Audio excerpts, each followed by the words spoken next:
아멘. 오늘 말씀의 제목은 다른 신을 내게 두지 말라입니다. 우리가 살면서 하나님을 믿지만 다른 신을 두고 삽니다. 그 다른 신 중에 가장 하나님과 강력한 대적을 하는 그런 다른 신은 나 자신입니다.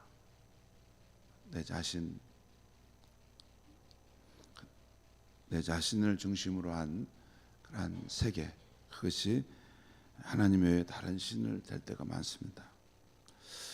오늘 아침 말씀은 이스라엘 백성들이 호렙산에서 하나님과 맺은 십계명에 대해 말씀하고 있습니다. 오늘 신명기 5장 2절에서 3절 말씀을 제가 읽겠습니다. 우리 하나님 여호와께서 호렙산에서 우리와 언약을 세우셨나니 이 언약은 여호와께서 우리 조상들과 세우신 것이 아니요 오늘 여기 살아있는 우리와 세우신 것이라. 호렙산은 신의 산을 신명기에서 이렇게 부르죠. 아무튼 하나님께서 신의 산에서 이스라엘 백성과 언약을 맺었는데 그것은 그 조상들과 맺은 것만은 아니고 오늘 여기 살아있는 후손들과도 함께 맺은 것이라는 것입니다. 왜 후손들과도 함께 맺었을까요? 그 조상들이 하나님 살아서 하나님께 언약을 맺을 때 그 조상들의 허리에 후손들이 있었죠. 생물학적으로 봐도 그렇습니다.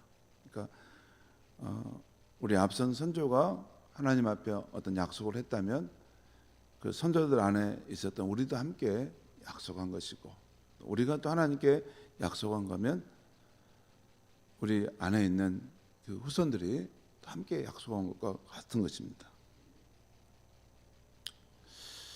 자, 그렇게 하나님은 너희 조상들과 함께 그리고 오늘 살아가는 여러분과 함께 언약을 맺었다는 것입니다. 그러면서 하나님은 자신과 이스라엘이 어떤 관계인가를 말씀하는데 우리 6절 말씀 보겠습니다.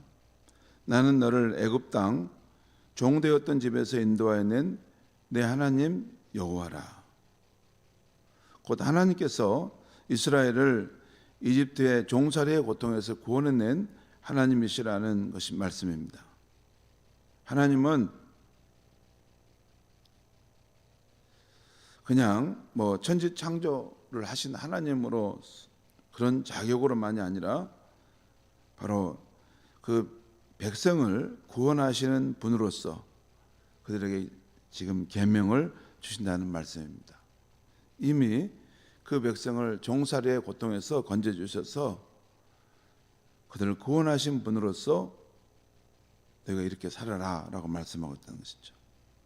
신약시대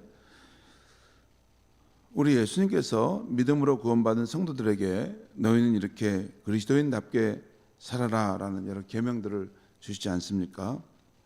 이 계명들은 죄와 죽음과 지옥의 권세에서 우리를 구원해 주시기 위해서 십자가에서 그 자기 생명의 피를 쏟으신 그 분이, 그래서 우리를 구원해 주신 분이 너희 이렇게 살라, 너희 자신을 위하여 살지 말고 주를 위해서 살라라고 권면하는 것입니다.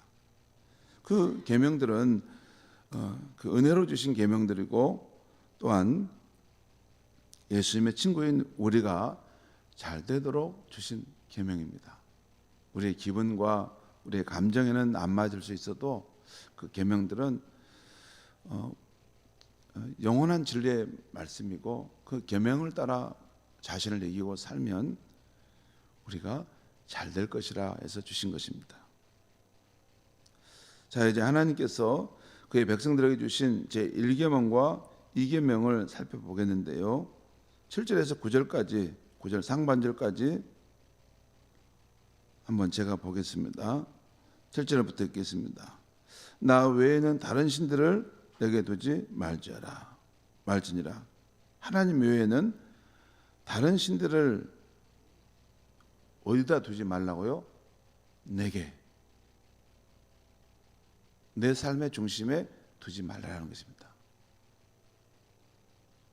다른 저쪽에다 우상을 세우고 우상을 세우는 거, 그거 말고 너 삶의 중심에 하나님 외에 다른 신을 두지 말라는 것입니다. 실제 우상도 자기 마음의 중심에서부터 하나님을 떠나고 또 이렇게 타락하면 우상들을 가져다가 세우게 되죠. 왜냐하면 인간은 의지함이 없이는 살 수 없는 존재입니다. 나는 의지함이 없습니다. 나는 하나님 안 믿고 의지하지 않아서 살 수 있습니다. 그런 존재는 없습니다. 인간은 무언가 의지해야만이 살아가는 존재입니다. 정 의지할 것이 없으면 자기를 의지합니다. 여러분, 의지함이 없는데 자기를 의지하지 않고 하나님도 의지하지 않고 자기도 의지하지 않는 사람이 어떻게 살게요? 의지하지 않는다는 말은 그냥 허러운 마음으로 그냥 헤헤 웃으면서 산다는 것이에요. 우리가 삶이 조금이라도 반듯하고 힘 있는 것은 의지하는 대상이기 때문에 그렇습니다. 그렇지 않습니까? 우리가 뭐 조금 재산이 있고 조금 우리 자녀들이 잘 되고 그러면 우리 마음에 의지함이 거기 있지 않습니까? 그래서 목소리에 힘도 들어가고 당당함도 있고. 그런데 재산도 없고 또 자녀가 잘못되고 뭐 그러고 그러면 마음이 너무 허허롭지 않습니까? 의지함이 없기 때문에 그렇죠. 인간은 의지함이 없이는 존재할 수 없죠. 왜냐하면 인간은 의존적 존재입니다. 자존적 존재가 아니에요. 절대 인간은 자존적 존재가 아니에요. 스스로 똑똑한 것처럼 스스로 잘난 것처럼 하는 것은 다 어리석습니다. 하나님 외에 모든 만물과 인간은 의존적 존재이기 때문에 의지함이 없이는 살 수 없어요. 그러니까 하나님을 의지하지 않게 되면 그 허로운 마음에 무언가를 또 붙들어야 됩니다. 세상에 있는 어떤 재물도 있고 또 예금 통장도 있을 수 있고 또 자기 똑똑한 자기 남편을 의지할 수 있고 좀 꽤 괜찮은 자기 아내의 생활력을 의지할 수 있고 참 의지해야 합니다. 의지하니까 이렇게 허럽게 살지 않고 어느 정도 이렇게 마음을 이렇게 세워서 사는 것이죠.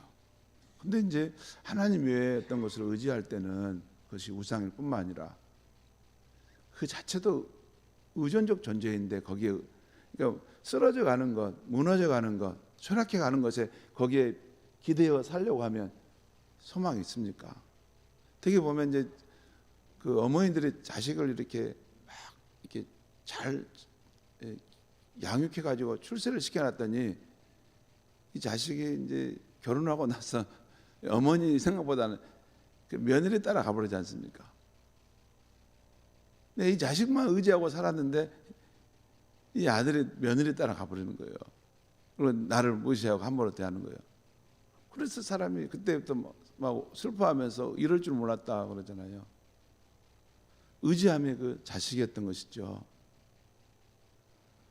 하나님의 이 땅에 어떤 것도 다 우리의 완전한 의지가 되는 대상은 없습니다. 다 기울어져 가는 것이고 다 쓰러져 가는 것이고 다 힘이 빠져가는 거기에 우리 자신을 이렇게 기대고 있다는 것은 어리석은 것입니다.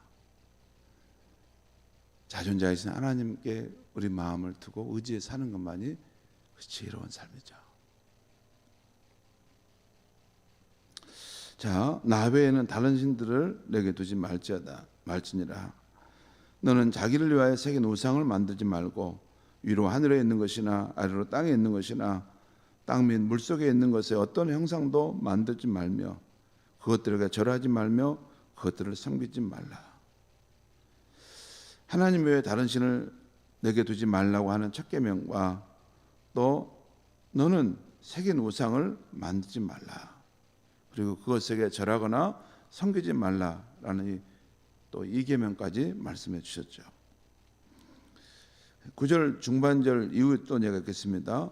나 내 하나님 여호와는 질투하는 하나님인즉 나를 미워하는 자의 죄를 갚되 아버지로부터 아들에게로 3, 4대까지 이르게 하거니와 나를 사랑하고 내 계명을 지키는 자에게는 1000대까지 은혜를 베푸느니라.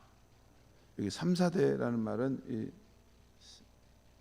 세 번이나 네 번이라는 것이고 1000대는 진짜 이 천번까지라는 말이에요. 이게 천번이라는 말을 뭐 무슨 하늘천 그런 의미가 아니라 천번, 그러니까 하나님을 미워하고 하나님을 떠나서 변질된 그 마음이 변질된 삶을 살 때 하나님께서 거기에 대해서 3, 4대까지 이렇게 그대로 심판하시는데, 하나님을 사랑하고 계명을 지킬 때는 1000대, 100대, 500대, 1000대까지 그 하나님이 복을 주신다는 것인데요.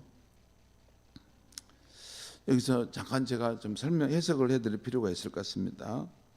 먼저 여기서 하나님이 질투하신 하나님이라는 그 뜻은, 하나님과 그 백성이 맺은 언약은 부부간의 언약으로 그 백성이 하나님을 저버리고 또 다른 신을 섬기는 것은 가능하는 것과 같이 부부간의 정절을 파괴하는 것이라는 것입니다.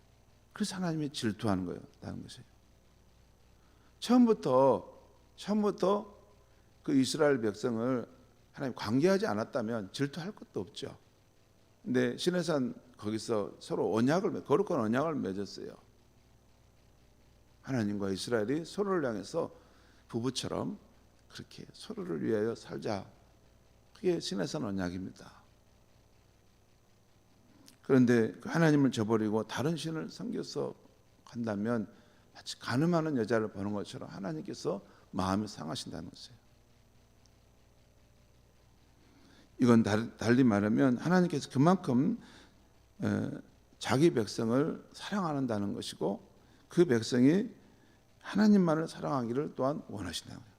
내가 너를 온전히 사랑하고 너도 나를 사랑하라. 근데 사실 하나님은 이 땅에는 어떤 다른 의존자와 비교될 수 없을 만큼 우리의 전적인 사랑을 드릴 만한 분이십니다. 왜? 그분만이 자존자이기 때문에요. 이 세상에 있는 모든 것은 의존적인 것이 대상입니다. 오직 하나님만이 스스로 존재하시고 모든 만물과 부여와 자원을 우리 간에 흘려보내실 수 있는 그런 분이세요. 영원토록 우리 인생을 축복을 주실 수 있는 분이세요. 그렇기 때문에 우리는 하나님을 사랑하는 거, 하나님을 사랑하는 것은 합당한 일이고, 정말 우리를 위해서 그것이 필요하기 때문에 너는 나를 사랑해라. 너의 모든 인생의 행복과 생명과 모든 너의 인생의 형통함의 길이 내 안에 있느니라. 그 말씀입니다. 이게 성경 전체를 관통하는 말씀 아닙니까? 왜 너는 너의 배부르게 해주지 못할 것을, 너의 목마름을 채워주지 못할 것을 향해서 너는 그렇게 달려가느냐? 너는 내게 오라. 너가 원하는 모든 것을 나는 줄 수 있다. 그것이 하나님인 것입니다. 자존자인 하나님인 것이죠. 그만큼 하나님은 우리를 사랑하신다는 것입니다. 그리고 여기서 하나님을 위하는 죄, 곧 하나님의 은혜를 저버리고 배반하는 죄를 하나님께서 그냥 지나가지는 않는다는 것이에요. 갚으신다는 것이에요. 갚은데 3, 4대까지 이르게 하시고, 또한 하나님을 사랑하고 그 계명을 지키는 자에게는 1000대까지 은혜를 베푸신다고 말씀하고 있어요. 여러분, 여기서 3, 4대까지 하나님께서 그 심판하신다, 이런 그런 것, 또 1000대까지 은혜를 베푸신다, 이 부분을 학자들이 일반적으로 말하는 것은 이것을 꼭 문자적으로 문자 그대로 해석할 것이 아니라는 것입니다. 한 3번, 4번 심판하시고 또 100번, 500번, 1000번째 돼야지 될 때까지 뭐 복을 주시고, 그렇게 하는 게 아니고, 오히려 하나님을 배반하고 다른 신을 섬기는 자에게는 하나님께서 잠시 거룩한 진노를 바라시지만, 하나님을 사랑하고 그의 명령을 지키는 가정에는 길이 은혜를 베푸셔서 잘되게 하신다는 것입니다. 항상 이런 말씀을 드리면, 목사님, 우리 가정이 지금 현재 어떻게 되는지 아세요? 나 하나님을 사랑하고 그 계명을 지킨다고 노력하지만 우리 가정은 지금 평지풍파가 일어나서 어려워요. 그렇게 말할 수 있죠. 여러분, 근데요, 우리가 좀 더 가봐야 됩니다. 가봐야 되고, 내가 지금 하나님을 잘 믿는가도 한번 다시 점검해 봐야 됩니다. 내 방식대로 하나님을 믿고 또 좀 조금 힘들다고 쉽게 너무 단정해 버릴 것은 아닙니다. 이 성경은 수천 년 역사 속에서 이 인류의 삶 속에서 검증됐던 책이에요. 그러니까 오히려 내가 하나님 믿는 방식에 뭔가 고쳐야 될 것이 없을까? 그래야 되는 거 아닌가? 아니면 좀 더 욥처럼 이것이 어떤 섭리가 있고 뜻이 있는데 하나님의 뜻을 내 가정에 이루기 위한 어떤 목적이 있는 거 아닌가? 그렇게 생각해 보는 것도 중요합니다. 그러니까 이런 하나님 말씀을 들을 때 그냥 우리 집은 평지풍파가 지금 일어나고 있는 상황인데 이 말씀이 하나도 안 맞아요. 그건 너무 짧은 시야로 세상을 보는 것입니다. 하나님은 영원토록 존재하신 분이시고 이 수세기의 역사를 통해서 자신의 뜻을 이렇게 계획하시고 그것을 이루어가시는 분이시기 때문에 너무 인생을 단편적으로 보는 것은 맞지 않습니다. 아무튼 하나님을 사랑하고 계명을 지키는 자에게는 하나님이 반드시 때가 되면 길이길이 은혜를 베풀어서 형통케 하신다는 것, 그 말씀을 믿고 그게 바라보는 거죠. 그 믿고 가면 그 4차원의 그 믿음의 영성을 가지고 가면 3차원 우리의 삶의 현실이 다스려지는 것을 눈앞으로 보게 되는 것, 그것이 믿음의 사람들의 증언입니다.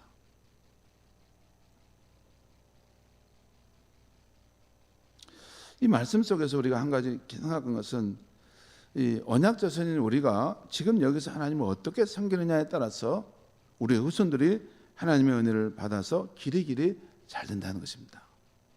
성도 여러분, 이 아침에 우리와 우리 후손들이 길이길이 잘 되기 위해서 한 가지만 마음에 새기면 좋겠습니다. 오늘 하나님이 말씀하신 제1계명, 하나님 외에는 다른 신들을 내게 두지 말지니라. 이 말씀은 그때나 지금이나 우리 인간의 마음이 변질될 수 있기 때문에 경계하는 것입니다. 저는 변치 않는 마음으로 주를 믿고 따르는 사람들이 많지 않다는 것을 압니다.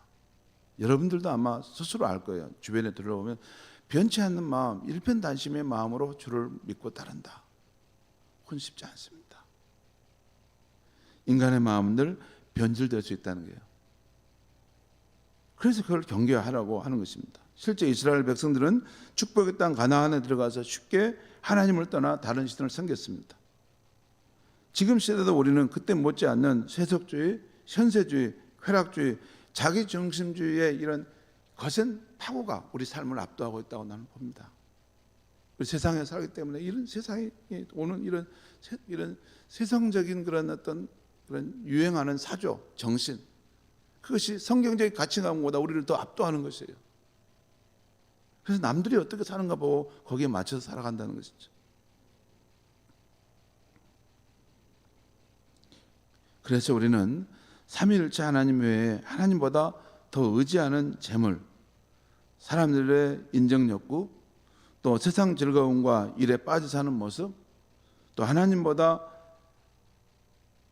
내 자아를 중심으로 나를 더 사랑하는 마음을 늘 경계하며 살아야 하는 것입니다. 사실 우리 크리스찬들은 저기 불상을 세우는 일은 거의 않습니다. 그 어리석은 일을 하지 않아요. 크리스찬들은 고도의 하나님 외에 다른 신이 있는데 자기라고 하는 그 세계가 있습니다. 그리고 자기를 중심으로 하는 결탁된 몇 가지 중요한 원리들이 있어요. 이것을 절대 잃을 수는 없다. 나를 지키려고 하고 이 나의 감정, 이 나의 그런 이 입장, 내 판단, 내 자신의 주장 이런 거. 그리고 한번 어디에 빠지면 그곳에 빠져나오지 못하는 그런 면이 있습니다. 사실 우리가 정말 하나님 외에 다른 신을 섬기지 않으려면 내 자신을 완전히 옆으로 제껴놓고 하나님의 뜻만을 내가 따라 살겠다고 그렇게 해갈 때 진짜 하나님께서 우리의 삶의 주관자가 되시고 정말 우리의 삶의 그런 것들을 궁극적으로 다스리시면서 부족함이 없는 인생을 채워가시는 것이 가능하게 되는 줄 믿습니다. 예수님께서 말씀하셨죠.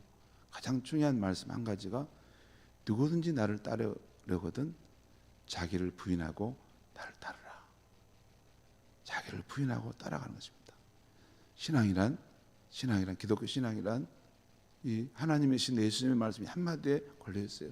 너 의지할 것 없는 너 자신을 붙들지 마라. 자존자인 나를 붙들고 내 말씀과 나를 믿는 그 믿음 안에서 너의 삶을 질서를 잡고 살아가라 하는 것이 하나님 외에 다른 신을 내게 두지 말라는 그런 축복의 말씀인 것입니다. 기도하겠습니다. 하나님 아버지, 오늘 우리가 이 세상을 살아갈 때 하나님을 믿는다고 하지만 하나님 외에 다른 신을 두지 말라는 이 말씀을 들을 때 우리가 걸리는 것이 많습니다. 특별히 우리가 항상 나 자아를 중심으로 나를 애지중지하고 또 내 판단과 내 생각과 내 결정을 너무 중요시 여기고 그것이 무력화되면 그것 때문에 언짢아하고 힘들어합니다. 하나님, 우리 인간은 모두 다 사라져가는, 쇠락해가는 그러한 의존자일 뿐입니다. 사람들을 바라보지 않게 하여 주시고 오직 눈을 들어 나의 하나님 여호와를 바라보고 그 하나님께 소망을 두고 살아가는 우리의 인생이 되게 하여 주시옵소서. 예수님의 이름으로 기도하옵나이다. 아멘.